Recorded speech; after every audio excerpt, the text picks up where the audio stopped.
시청자 여러분 안녕하십니까? BOA 모닝뉴스입니다. 도널드 트럼프 대통령은 북한의 거듭된 미사일 발사와 관련해 달갑지 않다면서도 자신과의 합의 위반은 아니라는 입장을 다시 밝혔습니다.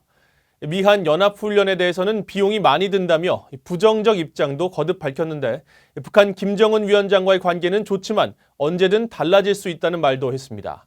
박형주 기자가 보도합니다.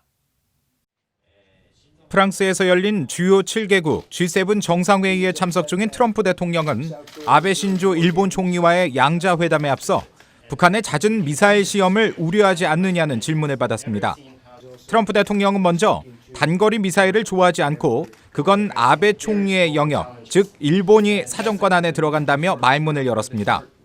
하지만 북한 김정은 위원장과 논의하고 있는 것은 장거리 탄도미사일이라며 단거리는 문제 삼지 않겠다는 기존 입장을 확인했습니다. I discussed long-range ballistic and that he cannot do, and he hasn't been doing it, and he hasn't been doing nuclear testing. He has done short-range, much more standard missiles. 아베 총리는 이 자리에서 북한의 탄도미사일 발사가 유엔 안보리 결의 위반이라는 것이 일본의 입장이라고 피력했고 트럼프 대통령은 이해한다고 반응했습니다. 트럼프 대통령은 이어 북한과 아마도 또 만날 것이라며 북한 문제 해결에 낙관적인 전망을 나타냈습니다. 북한은 엄청난 잠재력이 있으며 그것을 잘 이해하고 있는 김 위원장이 옳은 선택을 할 것이라는 겁니다. I think he understands that better than anybody, and I think in the end he will do the right thing. We'll see. Maybe not. Maybe. 한편 트럼프 대통령은 미한 연합 군사훈련에 대해선 완전한 돈 낭비라며 다시 부정적인 견해를 밝혔습니다. 김 위원장이 한국의 전쟁 연습에 화가 났었던 것이라며 자신 역시 그것이 필요하다고 생각하지 않는다고 말했습니다. I said that to all my people. I said I don't want to interfere because I think if you want to do them, you can do them if you think it's necessary, but I think it's a total waste of money. 트럼프 대통령은 G7 정상회담 출발에 앞선 23일엔 김 위원장과의 관계가 매우 좋다면서도 이런 것들은 언제든 바뀔 수 있다며 무슨 일이 벌어질지 지켜보자고 말한 바 있습니다. BOA 뉴스 박형주입니다. G7 주요 7개국 정상회의를 주최한 프랑스 정부가 북한의 잇따른 단거리 탄도미사일 발사에 대해 규탄하며 대북 제재 유지 입장을 발표했습니다. 프랑스 외교부는 26일 성명을 통해 한 달 사이 7번째 이어지는 북한의 탄도미사일 발사에 우려하고 있으며 관련 정보를 주시하고 있다면서 지역 안보를 해치고 유엔 안보리 결의를 위반하는 북한의 거듭된 발사에 대한 규탄 입장을 재차 강조한다고 밝혔습니다. 이어 북한은 유엔 안보리 결의 준수와 미국과의 비핵화 협상 재개, 대량 살상무기 프로그램의 완전하고 검증 가능하며 되돌릴 수 없는 폐기를 보장하는 절차에 신속하게 임하라고 촉구했습니다. 프랑스 외교부는 이런 목표가 달성될 때까지 유엔 안보리 결의 대북 제재가 계속 유효할 것임을 분명히 했습니다. 영국 정부도 북한의 거듭된 단거리 탄도미사일 발사를 규탄하며 미북 비핵화 실무협상 재개를 촉구했습니다. 영국 외교부는 26일 발표한 성명에서 북한이 여러 유엔 안보리 대북 결의들을 위반하며 단거리 탄도미사일을 추가 발사한 것에 대해 실망스럽다고 밝혔습니다. 그러면서 북한은 이런 실험들을 중단하고 미국과의 대화에 다시 나설 것을 촉구한다고 덧붙였습니다. 영국 외교부는 또 완전하고 검증 가능하며 되돌릴 수 없는 비핵화가 북한 주민들을 위한 평화롭고 더욱 번영하는 미래를 위한 길이라고 강조했습니다. 북한이 이달 들어서만 발사체를 5번이나 발사했습니다. 지난 24일 발사한 발사체는 초대형 방사포라고 했는데 전문가들은 이것이 탄도미사일이나 다름없으며 한국 핵심 군 전략시설들을 타격할 수 있다고 분석했습니다. 서울에서 한상미 기자가 보도합니다. 북한은 지난 24일 발사한 방사포에 대해 북한식 초대형 방사포이고 세상에 없는 또 하나의 주체 병기라고 주장했습니다. 한국합동참모본부는 이 발사체가 함경남도 선덕 일대에서 발사돼 380km를 비행했으며 고도는 최고 97km, 속도는 최고 마하 6.5 이상이었다고 주장했습니다.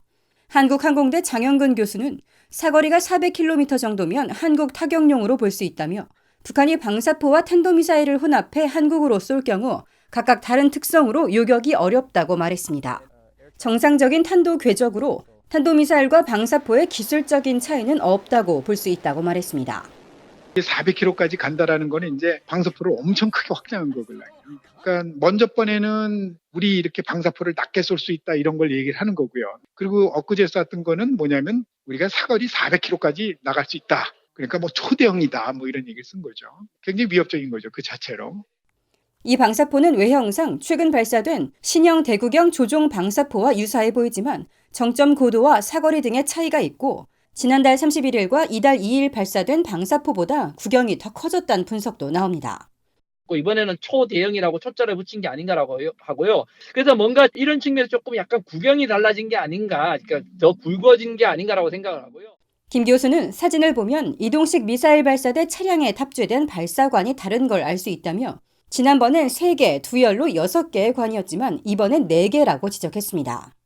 방사포는 지역 제압용으로 한꺼번에 대량으로 목표물을 제압하는 용도였지만 이젠 달라지고 있다는 분석도 나왔습니다.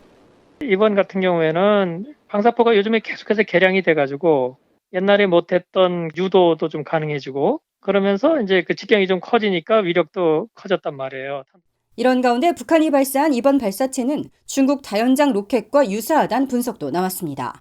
경남대 극동문제연구소 김동엽 교수는 전체적으로 봤을 때 중국의 WS-2 계열로 특히 D형이 400에서 450km 비행이 가능하다며 중국의 WS를 상당 부분 받아들여 역설계했을 수 있다고 분석했습니다. 서울에서 VOA 뉴스 한상미입니다. 미국 연방항소법원이 지난달 말 대북 제재 위반 혐의를 받고 있는 중국은행 3곳에 대해 벌금형을 확정했습니다. 이런 조치는 미국 정부가 대북 제재 위반 등 불법 연루가 의심되는 외국 계좌를 조사할 수 있는 전례를 만들었다는 분석이 나왔습니다. 김영교 기자가 보도합니다. 미국 컬럼비아 법대 저널인 블루스카이에 대북 제재 위반 혐의가 있는 중국은행 3곳에 대한 미국 연방항소법원의 판결을 분석한 글이 실렸습니다. 연방항소법원이 이들 은행의 벌금형을 확정한 지난달 말 판결은 중국은 물론 다른 나라에 있는 은행 계좌를 미국 정부가 조사할 수 있는 강력한 전례를 만들었다는 내용입니다. 기고를 한 워싱턴의 법률회사 폴 와이스 측은 법원 결정은 미 법무부가 자금 세탁이나 자산 몰수와 관련해 찾는 워싱턴 DC 항소법원에서 전례를 세운 효과가 있다며 다른 지역의 지방법원과 항소법원의 판결에도 영향을 미칠 것으로 내다봤습니다. 미국 내 계좌를 통하지 않은 해외 자금 거래 기록에 대해서도 미국 정부가 조사할 수 있도록 권한을 확장시켰다는 평가입니다. What's really kind of interesting or intriguing, sort of the continued willingness to pursue new extraterritorial applications. 특히 중국 은행들은 혐의가 소명되지 않은 상황에서 외국에 있는 거래 자료를 제출하는 건 부당하다고 주장했지만 항소법원이 받아들이지 않은 점에 주목했습니다. 앞서 공개된 미 연방항소법원의 입장문을 보면 미국 정부는 북한이 중국은행 3곳의 계좌에서 석탄 등의 자원 수출 대금을 받은 것으로 파악하고 있습니다. 북한의 유령 회사는 이 계좌들을 통해 수억 달러 상당의 석탄 등 자원 수출 대금을 회수하고 그 돈을 핵무기 개발에 필요한 다른 자원을 확보하는 데 이용한 의혹을 받고 있습니다. 워싱턴 DC 지방법원은 지난 4월 이들 중국 은행들에 대해 대북 제재 위반 혐의와 관련한 자료를 제출하거나 대배심의 증인을 출석시키라고 명령했지만 따르지 않자 매일 5만 달러의 벌금을 부과했습니다. 기고문은 또 중국 은행들이 미 대법원에 상고할지 아니면 항소법원의 결정에 따를지는 지켜봐야 한다며 중국 은행들이 아무 행동 없이 판결을 따르지 않을 경우 미국 정부는 이에 대한 조치에 들어갈 것으로 예상했습니다. VOA 뉴스 김현교입니다. 미국은 한일 군사정보보호협정 지소미아를 종료한 한국 정부의 결정에 깊이 실망하고 우려한다고 미 국무부 대변인이 밝혔습니다. 모건 오테이거스 대변인은 25일 공식 트위터 계정에 이 같은 내용의 글을 올리고 지소미아 종료 이후 한국 방위가 더 복잡해지고 미군의 위험이 증가할 것이라고 말했습니다. 앞서 국무부는 지난 22일 한국 정부가 지소미아를 연장하지 않기로 결정한 직후 공식 논평과 마이크 폼페오 국무장관의 발언을 통해 실망과 우려를 나타낸 바 있습니다. 또 미 국방부도 2차례 성명을 통해 강한 우려와 실망을 표했습니다. 유엔 아동기금 유니세프의 헨리에타 포어 사무총장이 26일 서울에서 김현철 한국통일부 장관과 만나 대북 인도주의 지원 문제를 논의했습니다. 양측은 앞으로 북한 영유아와 임산부의 기본적인 보건과 영양 개선을 위해 중장기적인 협력 방안을 마련하기로 했다고 한국통일부가 밝혔습니다. 포 사무총장은 이 자리에서 북한 취약 아동을 위한 한국 정부의 지원과 협력에 감사를 표하고 아동기 영양결핍 문제가 장기적으로 북한 주민들에게 영향을 줄 수 있다고 강조한 것으로 전해졌습니다. 김 장관은 한국 정부가 앞으로 북한에 대한 인도적 지원 사업을 정치적 상황과 분리해서 추진할 것이라는 원칙을 갖고 있다고 말했다고 통일부는 설명했습니다. 이상으로 VOA 모닝 뉴스를 마칩니다. 시청해주신 여러분 고맙습니다.